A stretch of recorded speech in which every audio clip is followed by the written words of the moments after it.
সকালে ঘর ঝাড়ুর আগে দুইটি কাজ রিজিকের প্রাচুর্যতা আনার শ্রেষ্ঠ মাধ্যম।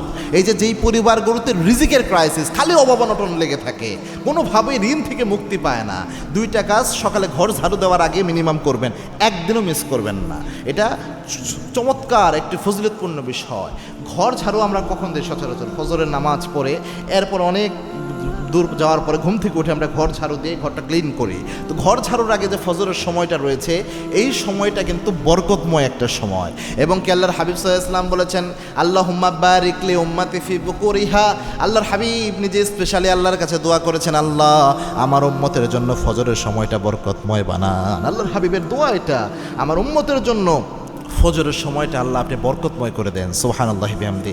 এই জন্যে এই ফজরের সময় একটা বরকতময় সময়। এই সময় আল্লাহর রহমতের ফেরেশতারা বরকত নিয়ে যেই পরিবারগুলোতে ফজরের নামাজ আদায় হয়, কোরআন তেলাওয়াত হয়, তাদেরকে বরকত বরাদ্দ করে। এই জন্য এই সময়টা অবশ্যই চেষ্টা করবেন ফজরের সময় ফজরের নামাজ পড়ার জন্য।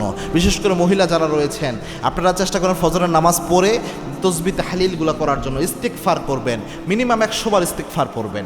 ইস্তিগফার করলে যেটা হয়, আল্লাহর হাবিব বলেছেন, মান লাজিম আল ইস্তিগফার, ইস্তিগফারের সাথে যে ব্যক্তি লেগে থাকে তার মধ্যে তিনটা পুরস্কার আল্লাহ দেয়। তার মধ্যে একটা হচ্ছে ওয়ারযুকু হাইসু লা ইয়াহতাসিব, এমন জায়গা থেকে তাদেরকে আল্লাহ রিজিকের ব্যবস্থা করে দেয় যা সে কল্পনাও করে নাই। অর্থাৎ যেই ঘরের মধ্যে এটা হয়, ওই ঘরের রিজিকের প্রাচুর্যতা থাকে, যেই ঘরের মধ্যে ইস্তিগফারের আমল বেশি। এজন্য 1 নাম্বার এটা করবেন।